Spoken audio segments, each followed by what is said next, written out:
Extendemos un saludo de agradecimiento a los organizadores de la Asociación Latinoamericana de Psicología Jurídica y Forense, quienes permiten que muchas personas nos reunamos para dar a conocer conocimientos diferentes y construirlos. Mi nombre es Juanita Rincón y esta investigación la hicimos con la participación de Carlos José Quintero y Daniela Castrillón. Se hizo desde el semillero Psicología, Prisiones y Sociedad, y la presente investigación que les presentaremos se titula Predictores psicosociales de la reincidencia criminal en una muestra de pospenados colombianos.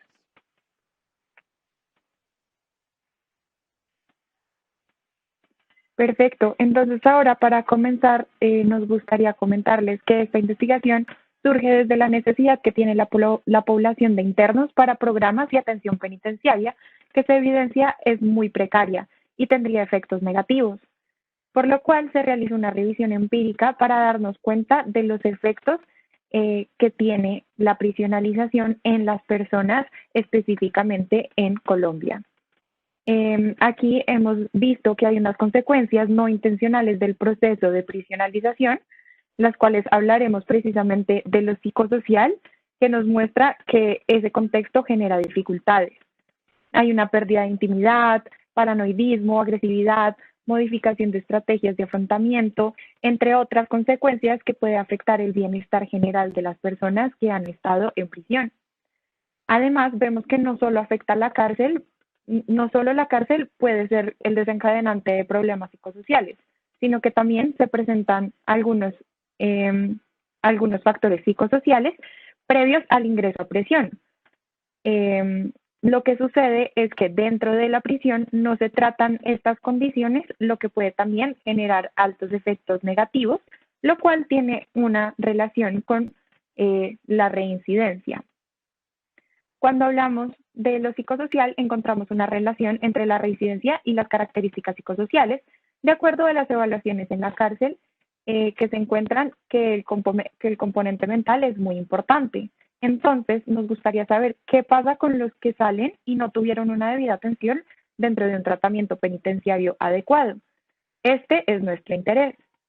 Para esto tomamos la definición de pospenado como la persona que es declarada o probada culpable de un delito después de un juicio, que se encuentra en libertad luego de estar en prisión por un periodo o totalidad de la sentencia.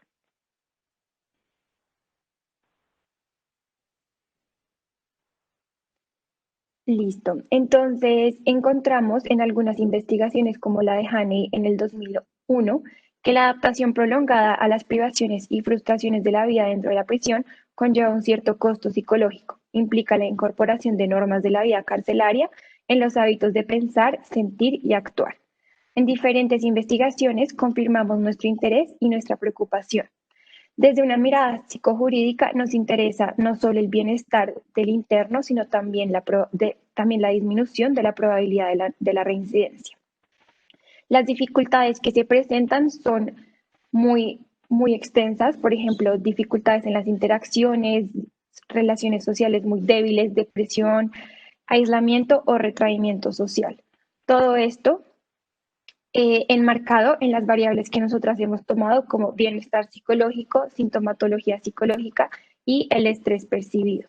Como lo comentan Liam y Kunst en el 2013, los internos liberados experimentan un conjunto único de síntomas que afectan las esferas del funcionamiento.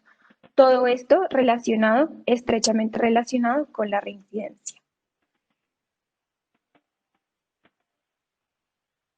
De acuerdo a lo que les hemos estado comentando, nos surge una pregunta problema a resolver, que es ¿cuáles factores psicosociales predicen la reincidencia delictiva en una muestra de pospenados colombianos? Hay muchas investigaciones que lo describen, pero muy pocas se aproximan a decir cuáles podrían ser o predecirlo y explicarlo.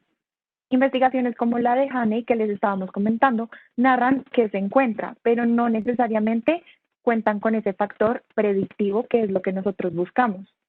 Para esto, buscamos con el objetivo general determinar la relación predictiva entre la reincidencia criminal y la sintomatología psicológica, el bienestar psicológico y el estrés percibido de la muestra de pospenados colombianos, lo cual se agrupa con las características psicológicas y demográficas que nos ayudan también a tener más información sobre el tema. Para dar cumplimiento a nuestro objetivo general, desarrollamos con el equipo de trabajo la evaluación a través de herramientas psicológicas con una muestra poblacional de 150 pospenados colombianos que se encuentran actualmente en libertad luego de estar privados de su libertad en un establecimiento de reclusión del orden nacional por la comisión de un delito. Sobre las características de la muestra es importante resaltar que dentro de estos 150 pospenados encontramos 108 hombres y 42 mujeres. Sus edades, la persona con la menor edad era de 21 años y la persona más grande o adulta era de 57 años. Sobre el diseño, es importante mencionar que es de corte predictivo transversal, en tanto que, como comentó Daniel anteriormente, buscamos predecir esas variables, y transversal, ya que se llevó a cabo la evaluación en un único momento, lo cual el diseño soporta esta estrategia asociativa. En términos generales, como les comentaba, pues estas son las características de la población con la cual nosotros trabajamos y con la cual evaluamos. Es importante resaltar que esta investigación se hizo por medio de un muestreo no probabilístico de tipo intencional, lo que quiere decir que nosotros como autores y como evaluadores escogimos unos ciertos criterios de exclusión o de inclusión. En nuestra muestra no ingresarán las personas que estuvieron en cárceles pero que no obtuvieron una condena, tampoco quienes no pudieron desarrollar las herramientas a su debida manera o quienes decidieron no participar en la investigación. Sí se incluyen quienes estaban en libertad condicional o que ya tenían su pena cumplida.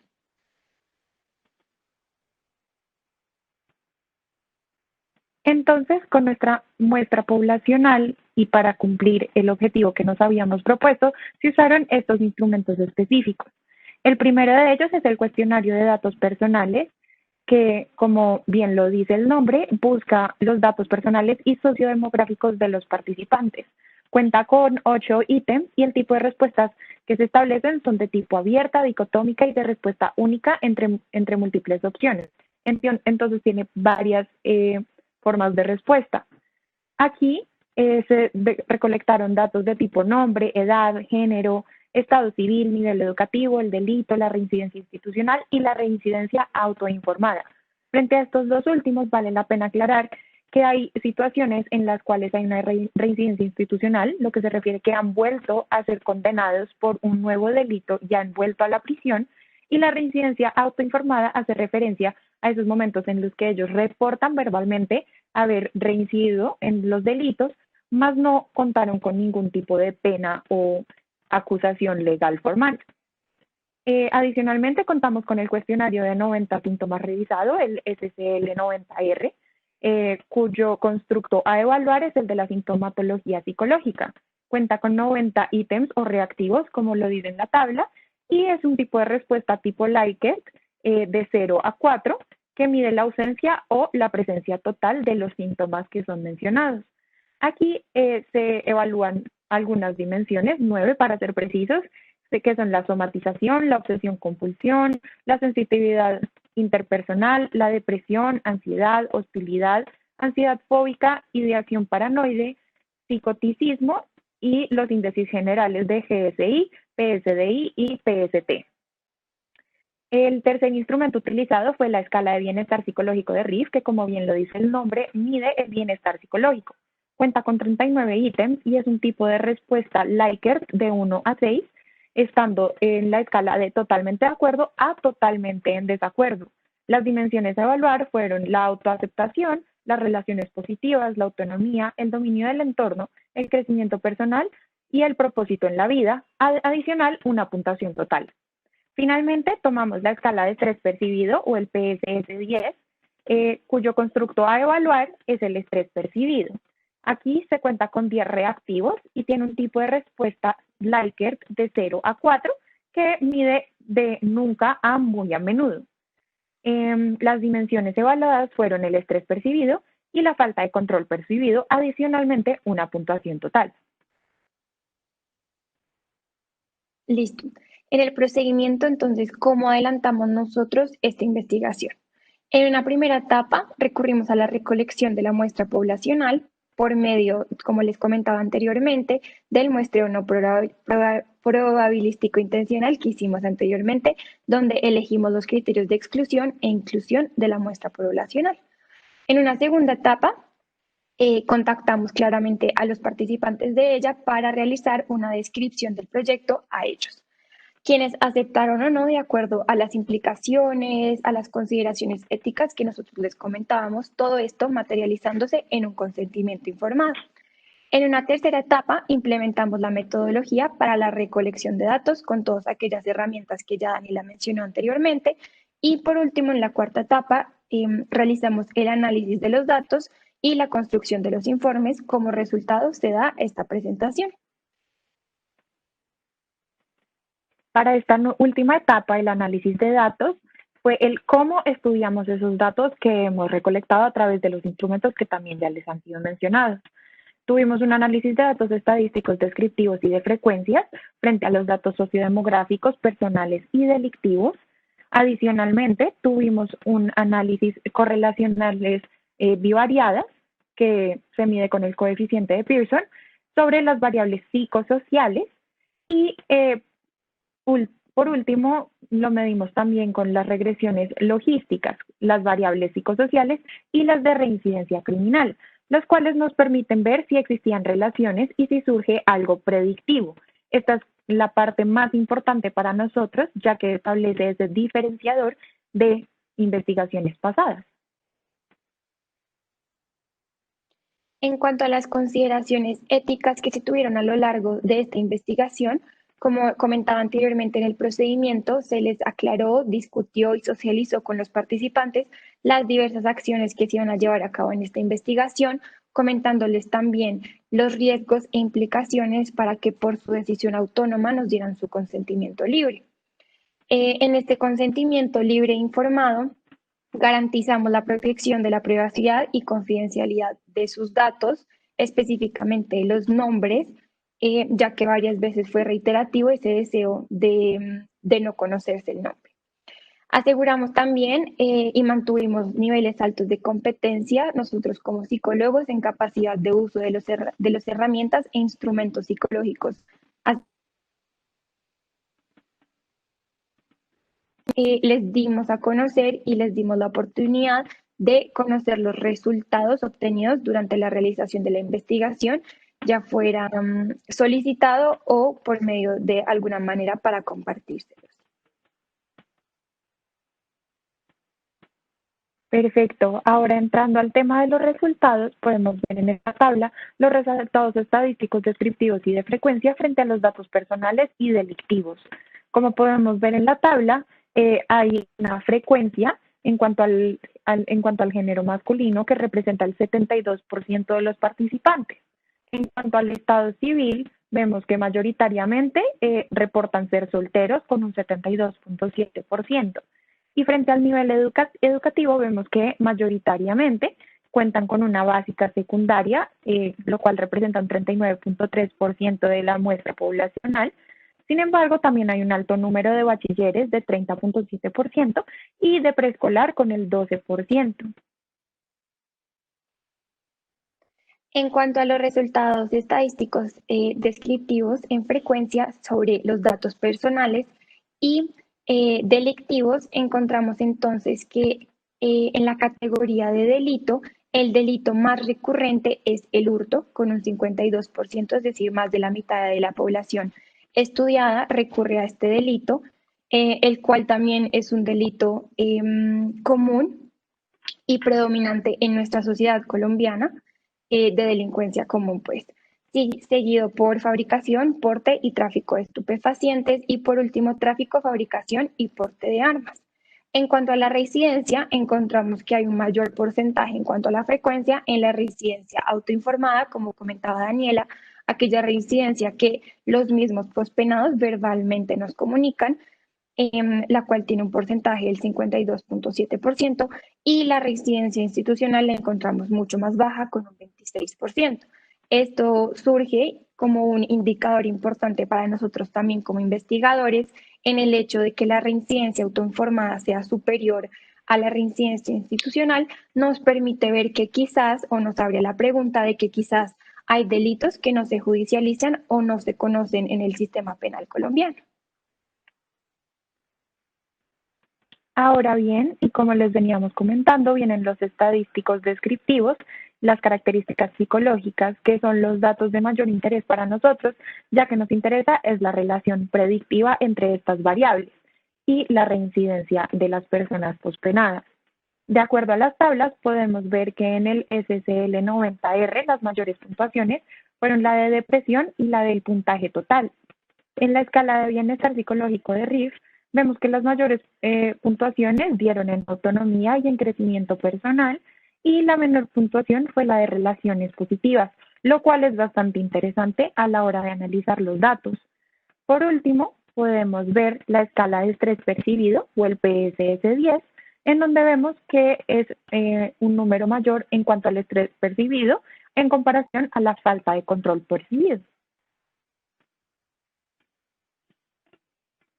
Listo. Ahora en cuanto a los resultados de las correlaciones bivariadas, encontramos que todas las variables del cuestionario 90 de síntomas revisados tuvieron una relación negativa y significativa porque encontramos que es menor a 0.05 con la escala de bienestar. Es decir, a medida que aumenta la sintomatología que se evalúa en el cuestionario de síntomas, disminuye el bienestar psicológico.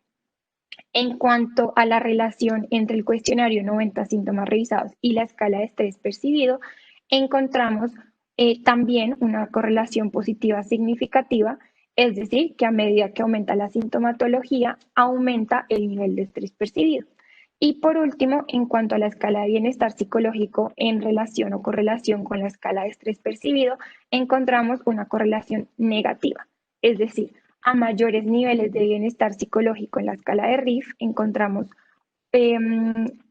a menor nivel de bienestar aumenta el estrés percibido. Bueno, ahora en cuanto a las regresiones logísticas frente a la reincidencia criminal y las características psicosociales, lo hicimos bajo un modelo, el de reincidencia autoinformada, donde podemos ver que hay una posibilidad de predicción de la reincidencia criminal, como se ve en los datos que están en amarillo, son los que son significativos, ya que lo podemos ver en el dato que dice que es menor a 0.05. Y tomamos como predictoras estas características psicosociales. Principalmente, entonces, vemos el PSDI, que tiene un coeficiente positivo, lo que significa que tiene una relación, una correlación positiva significativa. Entonces, cada vez que suba un punto el PSDI, también subirá en un 5.56 puntos de probabilidad la reincidencia en los pospenados, lo cual llama muchísimo la atención y nos deja mucho para analizar y para conversar. Adicionalmente, vemos también el dominio del entorno, que tiene también un coeficiente positivo, significando una correlación positiva con la reincidencia en una probabilidad de 1.11. Adicionalmente, vemos los propósitos en la vida, que tiene un coeficiente negativo, lo cual va muy de la mano de lo que se ha revisado en la teoría, al decir que cada vez que se tenga una menor cantidad de propósitos de vida, también aumentará la probabilidad de reincidencia en un 1.11 puntos.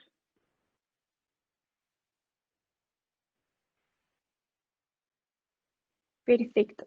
Ahora bien, resumiendo y teniendo en cuenta los resultados presentados anteriormente, las conclusiones que podemos presentar durante esta exposición, primero, pues van muy de la mano con la teoría. Encontramos que hay una relación positiva y significativa entre la sintomatología psicológica y el estrés percibido. Dos, hay una relación negativa y significativa entre la sintomatología psicológica y el bienestar psicológico, como mencionábamos anteriormente. En cuanto aumente la sintomatología psicológica, disminuye ese bienestar psicológico.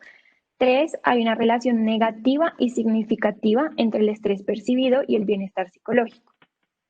En cuanto a los predictores significativos de la reincidencia autoinformada, como se presentó en la diapositiva anterior, el PSDI, que se evalúa en la escala SCL90R, el dominio del entorno, que se evalúa por medio de la escala de bienestar psicológico de RIF, y el ítem de propósitos de vida, que se evalúa en la escala de bienestar psicológico de RIF, encontramos 1. Que hay una relación predictiva positiva entre la reincidencia criminal y el PSDI y el dominio del entorno, es decir, ambos aumentan en la misma dirección. Y número 2, encontramos una relación predictiva negativa entre la reincidencia criminal y los propósitos de vida. Es decir, en tanto aumentan los propósitos de vida, disminuye la reincidencia criminal, pero si hay aumento en la reincidencia criminal, pues encontramos una disminución en los propósitos de vida. En ese orden de ideas y teniendo en cuenta todo lo que les hemos ido comentando a lo largo de la presentación, nos preguntamos cuáles son las implicaciones y la importancia de estos resultados y estos análisis que hemos realizado. Principalmente vemos que hay una comprensión de los factores bajo los cuales se están desarrollando las vidas de las personas pospenadas en Colombia, lo cual nos ayuda bastante a tener una comprensión general de sus variables sociodemográficas y factores psicosociales. Adicionalmente, vemos que hay medidas efectivas e integrales para abordar el problema de la residencia y, por supuesto, el de la salud mental, lo cual también nos debe preocupar. Para esto, entonces, proponemos que sería interesante empezar a implementar estrategias de prevención, no solo de tratamiento, ya que se han identificado estas problemáticas, ya que muchas de estas, como hemos venido comentando, es probable que entraran las personas a prisión con algunas de estas condiciones y no hayan sido tratadas intramuralmente, o que se hayan desencadenado en este espacio y que de igual forma no hayan sido atendidas debidamente y que al salir tenga estas implicaciones negativas en cuanto a las variables que les hemos venido comentando. Por lo cual, podemos decir que es posible que hayan programas efectivos de integración social o de reintegración junto con un tratamiento penitenciario que vaya de la mano con lo que se haga también fuera del entorno de la prisión, en donde se trabajen las variables mencionadas como el propósito de vida, en donde podríamos ayudarlos a tener unos mayores puntajes en estos aspectos y así disminuir los valores de reincidencia en esta población. Listo. De acuerdo ahora a toda esta revisión y presentación que hemos hecho de la investigación presente, también quisiéramos resaltar el valor o ese enfoque que nosotros como psicólogos jurídicos tenemos y es, además de pensar en el bienestar de las personas, también debemos velar y buscar disminuir la reincidencia. Los invitamos y dejamos abierta la reflexión acerca de qué sucede con las personas que han tenido una estancia en prisión de, por ejemplo, 50 años. Es necesario un acompañamiento penitenciario o de no ser así, podemos confiar en un tratamiento post-penitenciario. Surge así entonces el valor de nuestra investigación y es nos estamos informando de qué se debe trabajar desde afuera. Como pudimos ver en los resultados, encontramos personas sin sentido de vida, personas con necesidad de controlar el mundo, que sabemos no es estático y es cambiante, y personas que perciben altos niveles de estrés en sus vidas cotidianas, en sus familias, en su mundo y esferas laborales.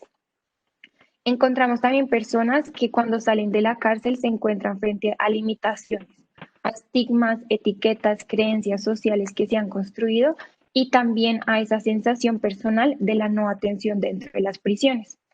Si hoy el IMPEC nos cuenta que hay X número de personas en prisión, la verdadera realidad o lo de esperarse es que esas personas van a salir de prisión.